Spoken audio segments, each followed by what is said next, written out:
Hi friends, welcome back to my channel V two knowledge. मेरा नाम है अर्शीन और आज की इस वीडियो में मैं वेलकम करती हूँ आपके एक ऐसे वर्ल्ड में जहाँ फ्रीडम एक इल्यूजन है और सच एक crime.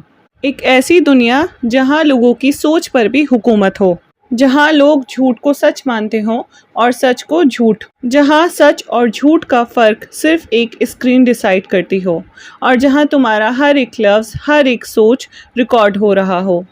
Welcome to George Orwell की नॉवल 1984। जॉर्ज ऑरवेल की नॉवल 1984 एक डिस्टोपियन फ्यूचर दिखाती है, लेकिन ये सिर्फ कल का डर नहीं बल्कि आज का आईना है। ये दुनिया डिवाइडेड है 3 सुपर स्टेट्स में, ओशिनिया, ईस्ट एशिया और यूरेशिया। कहानी स्टार्ट होती है ओशिनिया में, जहाँ लोग पर रूल करती है एक ऑथोरिटेरियन पॉलिटिकल पार्टी जिसका सिंबल है big brother is watching you. ये लोगों के लिए बस एक स्लोगन नहीं, ये हकीकत है। हर जगह टेली स्क्रीन्स लगे हैं, टीवी जैसा स्क्रीन जो सिर्फ दिखाता नहीं, सुनता और देखता भी है। प्राइवेसी नाम की कोई चीज़ नहीं है। हर इंसान कॉन्स्टेंटली सर्विल्ड है। आपकी हरकतें, एक्सप्रेशंस, हत्ता कि सोच भी कंट्रोल में है। इस कहानी का मेन कैरेक्टर है विंस्टन स्मिथ, एक 39 इयर्स का आदमी जो मिनिस्ट्री ऑफ ट्रुथ में काम करता है।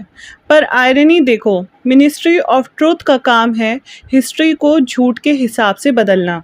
अगर पार्टी ने कल कहा कि हम ईस्ट एशिया से लड़ रहे हैं और आज कहा कि यूरेशिया से, तो विंस्टन का काम है पुराने रिकॉर्ड्स को बदल कर नए झूठ के मुताबिक कर देना। इनका मोटो है Who controls the past controls the future. Who controls the present controls the past. Winston इस सिस्टम से अंदर ही अंदर नफरत करता है। उसका कहना है freedom is the freedom to say that 2 + 2 make 4। यानी कि सच को सच कहना ही असली आज़ादी है। अगर तुम्हें ज़बरदस्ती कहना पड़े कि 2 + 2 = 5, तो तुम्हारी सोच और सच दोनों पर कब्जा हो गया है। विंस्टन के अंदर एक रिबेलियन की चिंगारी है। वो सीक्रेटली एक डायरी रखता है जिसमें वो लिखता है डाउन विद बिग ब्रदर। ये एक बड़ा क्राइम है जिसे यहाँ थॉट क्राइम कहते हैं। सोचना भी यहाँ इलीगल है। पार्टी ने एक नई ज़बान बनाई है, न्यू स्पीक। इसका पर्पस है वोकैबुलरी को इतना लिमिट कर देना कि लोग सोच ही ना सकें, क्योंकि अगर आपके पास लफ्ज़ ही नहीं तो आप रेजिस्टेंस या फ्रीडम के बारे में सोच भी नहीं सकते। साथ ही एक और कॉन्सेप्ट है डबल थिंक, यानी कॉन्ट्रडिक्टरी बातों को एक साथ मान लेना, जैसे कि war is piece, freedom is slavery, ignorance is strength. ये स्लोगन है पार्टी के, जिसे लोग बिना सवाल किए मानते हैं। विंस्टन को लगता है कि वो अकेला है जो कि रिबेलियन है, लेकिन फिर उसकी मुलाकात होती है जूलिया से, एक यंग लड़की जो पार्टी के खिलाफ सीक्रेटली जीती है। पहले विंस्टन को उस पर शक होता है, लेकिन फिर जूलिया के एक नोट भेजती है जिस पे लिखा होता है दैट शी लव्स हिम। ये प्यार उन दोनों के लिए सिर्फ एक जज्बा नहीं, एक पॉलिटिकल रिबेलियन है, क्योंकि पार्टी चाहती है कि लोग सिर्फ उससे प्यार करें, किसी और से नहीं। फिज़िकल रिलेशनशिप्स यहाँ स्ट्रिक्टली मॉनिटर्ड हैं, सिर्फ ड्यूटी के लिए अलाउड हैं, इमोशंस के लिए नहीं। फिर दोनों प्लान करके एक सीक्रेट जगह पे मिलते हैं, एक पुरानी शॉप के ऊपर एक कमरा जहां उन्हें लगता है कि कोई नहीं देख रहा। यहाँ विंस्टन को कुछ वक्त के लिए आज़ादी मिलती है, पर ये खुशी टेम्परेरी होती है। अब विंस्टन और जूलिया चाहते हैं कि वो किसी रेजिस्टेंस मूवमेंट का हिस्सा बने और उन्हें मिलता है एक आदमी ओब्रायन नाम का, जो पार्टी का सीनियर मेंबर है।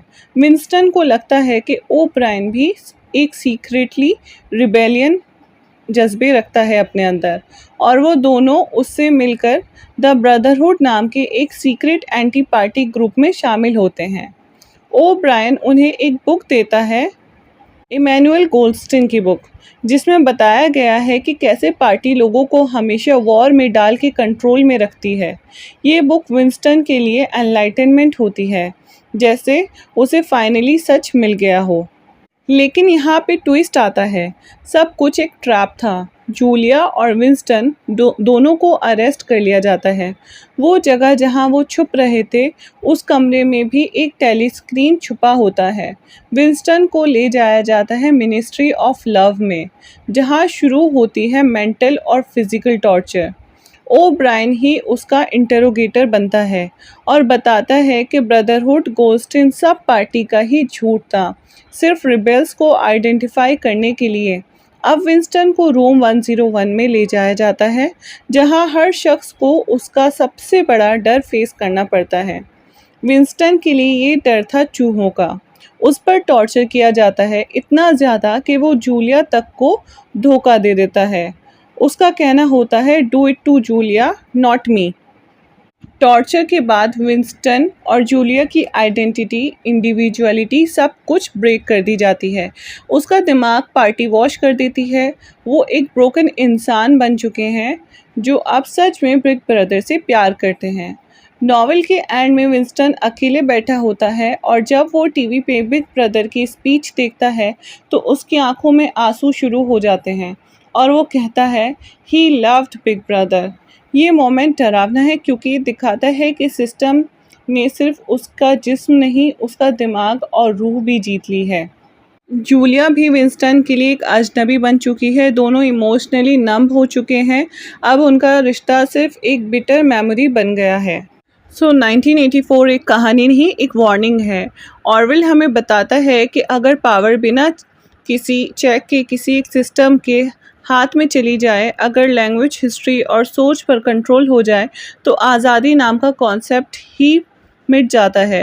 ये नावल आज भी रेलिवेंट है, जब गवर्नमेंट सर्विलेंस करती है, जब फेक न्यूज़ चलती है, जब सच को डिस्टॉर्ट किया जाता है। 1984 का डर असल बन जाता है।